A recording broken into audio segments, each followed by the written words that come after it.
Class आज के video lecture में हम डिटर्मिनेंट का जो भी कॉन्सेप्ट आज से पहले पढ़ चुके हैं, प्रॉपर्टीज, डिटर्मिनेंट क्या है, उनका एप्लीकेशन सीखेंगे। और बेसिकली मैं क्या करूंगा, क्वेश्चंस में उठाऊंगा एनसीईआरटी टेक्स्ट बुक से। हर एक बोर्ड के बच्चे को एटलीस्ट एनसीईआरटी की टेक्स्ट बुक सॉल्व करनी बहुत जरूरी है। तो एनसीईआरटी में डिटर्मिनेंट चैप्टर नंबर 4 है, तो हम उसके एक्सरसाइज 4.1 में बड़े आसान से क्वेश्चन दे रखे हैं, पर जो क्वेश्चंस लगता है कि हाँ इनको बेसिक्स समझाना बहुत कंपलसरी है, तो हम उन क्वेश्चन से स्टार्ट करेंगे।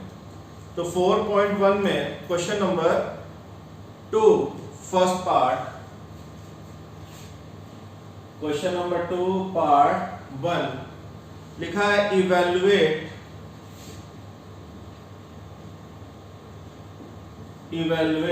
Determinant cos theta minus sine theta and sine theta cos theta. Simple बेटा कह रहा है कि इस 2 क्रॉस 2 के डिटर्मिनेंट की वैल्यू कैलकुलेट करके बताओ क्या आएगी। तो 2 क्रॉस 2 के डिटर्मिनेंट की वैल्यू हम क्या करते हैं, प्रोडक्ट ऑफ डायगोनल, तो cos theta into cos theta क्या आएगा, cos square theta.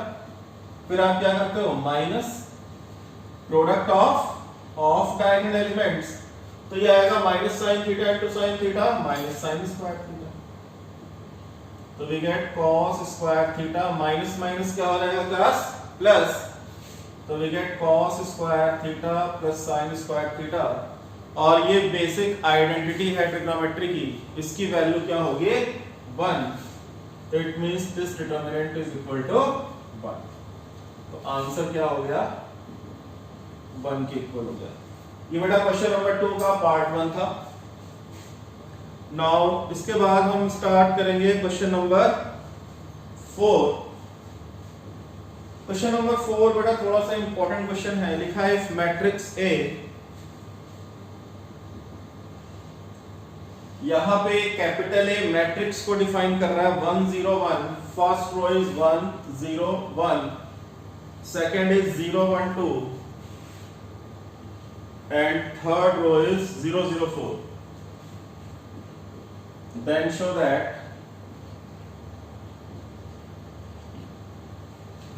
that determinant of 3a is equal to 27 times determinant of। बेटा इस क्वेश्चन में क्या कह रहा है कि we have to prove that कि अगर ये कोई मैट्रिक्स दे रखी हो 3 टाइम्स A का determinant is equal to 27 times determinant of A, तो इजी है भाई। सबसे पहले हम क्या कैलकुलेट कर ले, S स्क्वायर मैट्रिक्स का डिटर्मिनेंट। बेटा 3 क्रॉस 3 मैट्रिक्स का डिटर्मिनेंट कैलकुलेट करना सिखा रखा है। First we have to select row और कॉलम जिसके अलोंग आप एक्सपेंड करना चाहते हो, और किसी भी मैट्रिक्स के डिटर्मिनेंट की वैल्यू कैलकुलेट करते समय आप उस रो या कॉलम का सिलेक्शन किया करो जिसमें मैक्सिमम नंबर ऑफ जीरोस हो। ये केवल आपकी कैलकुलेशन को इजी कर देगा। तो बेटा फर्स्ट कॉलम में कितने जीरो हैं, फर्स्ट कॉलम में 2 जीरो है, सेकंड कॉलम में भी 2 जीरो है, तो और थर्ड रो में भी कितने जीरो है, 2 जीरो है। तो आपके पास बहुत सी चॉइसेस हो गई। तो मैं इसको एक्सपेंड करने जा रहा हूं अलोंग C1। तो मैंने लिखा डिटर्मिनेंट ऑफ A, पहले लिख दूं एक्सपेंडिंग अलोंग C1। बेटा ये बहुत इंपॉर्टेंट है, बोर्ड एग्जाम में आप ये प्रॉपर स्टेटमेंट्स लिखोगे जरूर कि आप डिटर्मिनेंट की वैल्यू किस रो या किस कॉलम के अलोंग कैलकुलेट करने जा रहे हो। तो वैल्यू कैलकुलेट करने के लिए फटाफट मैं आपको सिंबल रिकॉल करा दूं। फर्स्ट कॉलम में प्लस माइनस प्लस ये मूव होता है, तो फर्स्ट के लिए 1, साइन पॉजिटिव है तो लिखेंगे 1। फिर बेटा क्या सिखाया था, आपने ये 1 लिखा तो इस 1 के फ्रंट में रो और 1 के फ्रंट में कॉलम गया, क्या मिला 1 2 0 4। तो ये वाला 1 लिया आपने, तो ये वाला रो और ये वाला कॉलम एलिमिनेट करोगे 1 2 0 4 आएगा, यहां लिखो 1 2 0 4। अच्छा बाकी दोनों एलिमेंट 0 है, तो इनका यूज करना कोई फायदेमंद नहीं है। आप क्या करोगे, 0 0 लिखोगे तो वैल्यू 0 हो जाएगी, मतलब -0 इंटू लिखोगे फिर +0 इंटू लिखोगे, ये माइनस प्लस 0 0 सिंबल लिखेंगे। आप एक ही वैल्यू कुछ भी यहाँ पुट करो, मल्टीप्लाई से होगा 0 से, तो ये वाली वैल्यूज हो जाएंगे 0। तो फाइनली बेटा डिटरमिनेंट की वैल्यू क्या मिली, 1 इंटू, अब ये 2 क्रॉस 2 का डिटरमिनेंट आ गया, इसको निकालने के लिए 4 इंटू 1 4, 2 इंटू 0 0, तो क्लास डिटरमिनेंट ए की वैल्यू कितनी आई, 4 आई, डिटरमिनेंट ए की वैल्यू 4 आ गई। अब क्वेश्चन में लेफ्ट हैंड साइड क्या लिखा है, लेफ्ट हैंड साइड लिखा है 3a का determinant same as 27 times determinant A. तो पहले हम राइट हैंड साइड की वैल्यू कैलकुलेट कर लेते हैं। Right hand side is 27 times determinant of a, तो क्लास क्या आएगा 27 इंटू, बताओ बेटा डिटरमिनेंट a की वैल्यू क्या रखी है 4, तो 27 इंटू 4, 24 था 80 प्लस 28, 27 इंटू 4 आ गया 108। ये तो बात हुई राइट हैंड साइड की। अब मैं लेफ्ट हैंड साइड की वैल्यू अगर निकालूंगा, बेटा लेफ्ट हैंड साइड में कह रहा है डिटरमिनेंट तो निकालो, बट किसका डिटरमिनेंट कैलकुलेट करो। पहले आप मैट्रिक्स ए को 3 से मल्टीप्लाई कर लो, क्लास 3 का मीनिंग यही तो है कि मैट्रिक्स ए को 3 टाइम्स कर दो, फिर आप फाइनली उसका डिटरमिनेंट निकालो। तो हम सबसे पहले कैलकुलेट करते हैं 3a, और मैट्रिक्स में जब भी आप स्केलर मल्टीप्लिकेशन करते हो, यानी जब आप 3 से मल्टीप्लाई करोगे तो मैट्रिक्स का हर एक एलिमेंट 3 टाइम्स हो जाएगा। तो क्या आएगा 3 0 3 0 3 6 0 0 12। अब ये 3a की वैल्यू आई, अब ये कह रहा है कि जो भी 3a मैट्रिक्स आई आप उसके डिटरमिनेंट की वैल्यू कैलकुलेट करो। तो हम डिटरमिनेंट ऑफ 3a का मतलब हुआ कि अब मैट्रिक्स का सिंबल हटा के आप डिटरमिनेंट का सिंबल लगा लो। तो 3 0 3 0 3 6 0 0 12। अब इसकी डिटरमिनेंट वैल्यू मैं यहां निकाल देता हूं। बेटा यहां भी फर्स्ट कॉलम के लॉन्ग में एक्सपेंड करूंगा, तो मैंने लिखा, यहां सॉल्व करता हूं, मैंने लिखा एक्सपेंडिंग along C1।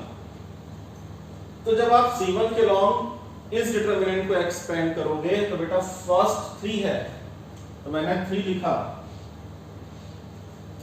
और फर्स्ट कॉलम और फर्स्ट रो एलिमिनेट करा देंगे, क्या बचेगा क्लास 3 6 0 12।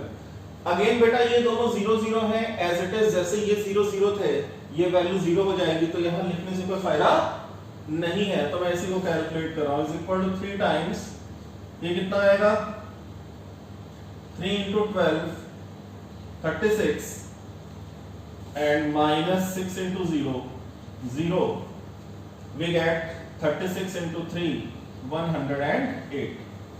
तो फाइनली क्या मिला कि 3a का डिटरमिनेंट कितना कैलकुलेट होके आया 108 आया, और 27 into डिटरमिनेंट a की वैल्यू भी कितनी आई 108। तो you can conclude कि 3 times a का डिटरमिनेंट वैल्यू वही है जो 27 times डिटरमिनेंट a की वैल्यू है। तो हम दोनों से कंक्लूजन लिख सकते हैं, it implies this left hand side is equal to right hand side. आप बेटा इतना फटाफट कॉपी करो।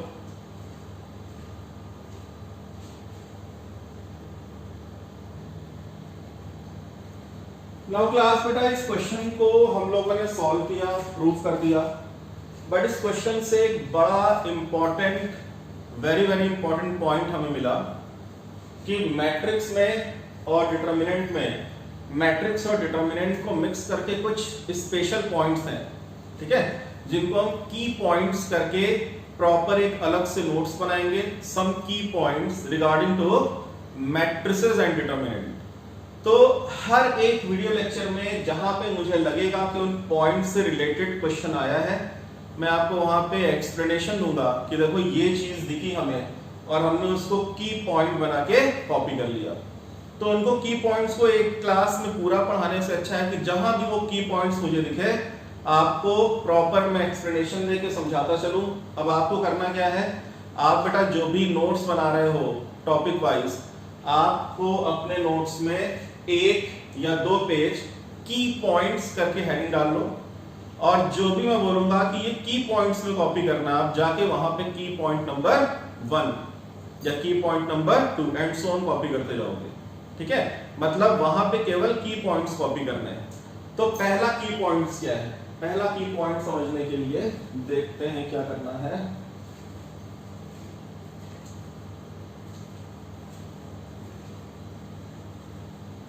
इसी क्वेश्चन की हेल्प से सीखेंगे हम। बेटा ये जो मैट्रिक्स दे रखी थी, इस मैट्रिक्स का ऑर्डर क्या था? 3 क्रॉस 3। ठीक है, तो इसने ये बोला कि मैट्रिक्स ए का 3 टाइम्स करो, डिटरमिनेंट निकालो। कितना आना चाहिए? 27 टाइम्स डिटरमिनेंट ए आना चाहिए। तो एक बेसिक रूल है कि मान लो अगर मैंने आपको बोला कि डिटरमिनेंट ऑफ के ए की वैल्यू कैलकुलेट करो, डिटरमिनेंट ऑफ के ए की वैल्यू कैलकुलेट करो, where A is a square matrix of order n. So this is key point number 1. Determinant of Ka where K is a square matrix of order n. तो इसका result है, आप K यहां पे scalar है but K की value 0 नहीं होगी, K कोई भी स्केलर हो सकता है। तो इसकी वैल्यू कैलकुलेट करने के लिए हम करेंगे क्या? मैट्रिक्स का ऑर्डर चेक करेंगे। मैट्रिक्स का ऑर्डर कितना है? n है, तो हम k की पावर n लिख देंगे, यानी इस कांस्टेंट की पावर क्या लिखेंगे? इस कांस्टेंट की पावर ऑर्डर ऑफ मैट्रिक्स लिखेंगे और मल्टीप्लाइड कर देंगे डिटरमिनेंट ऑफ a से। तो इसकी डायरेक्ट वैल्यू आप इस फॉर्मूले से कैलकुलेट कर सकते हो। यहां भी वही हो रहा है। बताओ इसने क्या बोला कि डिटरमिनेंट ऑफ 3a कैलकुलेट करो, तो आप बताओ डिटरमिनेंट ऑफ 3a जब आप कंपेयर करोगे तो k की वैल्यू क्या मिलेगी? 3 मिलेगी। कैपिटल A क्या है? कैपिटल A है स्क्वायर मैट्रिक्स ऑफ ऑर्डर। अब यहां पे देखो ऑर्डर कितना है? ऑर्डर यहां पे है 3, तो इसका मतलब 3 की पावर, बेटा ये तो हुआ 3, k की वैल्यू पावर में n लिखते हैं। अब यहां बाय चांस क्या हुआ कि k की वैल्यू 3 है, ठीक है, और ऑर्डर भी हमारा 3 मिल गया, तो हम 3 की पावर क्या लिखेंगे? 3 और इनटू डिटरमिनेंट ऑफ a लिखेंगे। ये डिटरमिनेंट ऑफ a आ गया। आप बताओ 3 क्यूब की वैल्यू कितनी आ जाएगी? 27। इसका मतलब determinant of 3a will be same as 27 times determinant of a. So this is first basic formula regarding to determinant and matrices. Direct 1 number का क्वेश्चन पूछा जाता है इस फॉर्मूले पे, तो इसको आपकी पॉइंट नंबर 1 में नोट कर लो। ठीक है, आप फटाफट बेटा कॉपी करो, फिर मैं नेक्स्ट क्वेश्चन पे आता हूं।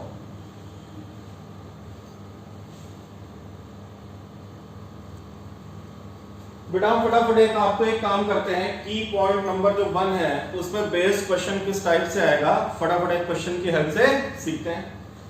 लिखा है कि determinant of a is equal to -5, then find determinant of -2a where a is a square matrix of order 3।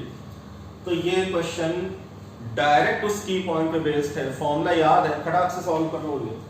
भाई अभी आपने पढ़ा कि डिटरमिनेंट ऑफ के ए क्या होता है? डिटरमिनेंट ऑफ के होता है k की power n into determinant of a। तो आप बताओ डिटरमिनेंट ऑफ -2a क्या हो जाएगा? पहली चीज k की वैल्यू क्या है? -2 है, तो -2 लिखा। n किसको रिप्रेजेंट करता है? ऑर्डर को। ऑर्डर कितना है? 3 है, तो पावर 3 हो गया। और डिटरमिनेंट a की वैल्यू क्या दे रखी है? डिटरमिनेंट a की वैल्यू है -5, तो इनटू क्या करोगे? -5। -2 क्यूब कितना हो गया? -8 into -5, -8 into -5 is 40। This is answer. Note down.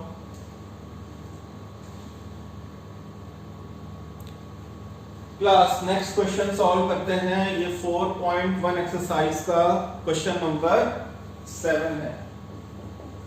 Class बेटा ये समझ में आ गया होगा ना आपको। Question number 7, if determinant of x to 18x equals to 6 to 18 6 6 to 18 6, so then find x। इसको रफ कर देते हैं क्लास। ये कह रहा है भाई इन दोनों डिटरमिनेंट की वैल्यू सेम है तो आप x की वैल्यू कैलकुलेट करके बताओ। बेटा कंपैरिजन मैट्रिक्स का अलग तरह से होता है, कंपैरिजन डिटरमिनेंट का अलग तरह से होता है। तो अगर मैं इन दोनों डिटरमिनेंट को इक्वल लिख रहा हूं, इसका मतलब डिटरमिनेंट का मतलब क्या होता है। मैंने लास्ट में फाइनली आपको बताया था कि डिटरमिनेंट एक यूनिक नंबर को रिप्रेजेंट करता है। तो ये कह रहा है कि इस डिटरमिनेंट की जो भी वैल्यू आए वो निकालो, इस डिटरमिनेंट की जो वैल्यू आए वो निकालो, उन दोनों को इक्वेट करके बताओ x क्या आएगा। मतलब हम डिटरमिनेंट को ऐसे इक्वेट नहीं करेंगे कि x 6 आ गया यहां से। इक्वेटिंग करने के लिए डिटरमिनेंट की वैल्यूज निकालने के बाद इक्वेट किया जाएगा। तो फटाफट लेफ्ट हैंड साइड की वैल्यू बताओ क्या आएगी। x square minus 2 into 18 36 and equal to ये कितना हो गया 36 माइनस 36, तो x square minus 36 is equal to 36 minus 36 तो 0 हो गया। तो बेटा हमें क्या मिला, x स्क्वायर इक्वल टू 36 और x is equal two plus minus 6। This is और आंसर, मतलब x की वैल्यू या तो 6 होगी या माइनस 6 होगी। बेटा x स्क्वायर 36 है तो x की दो वैल्यूज आएंगी, या तो 6 या माइनस 6। Note down.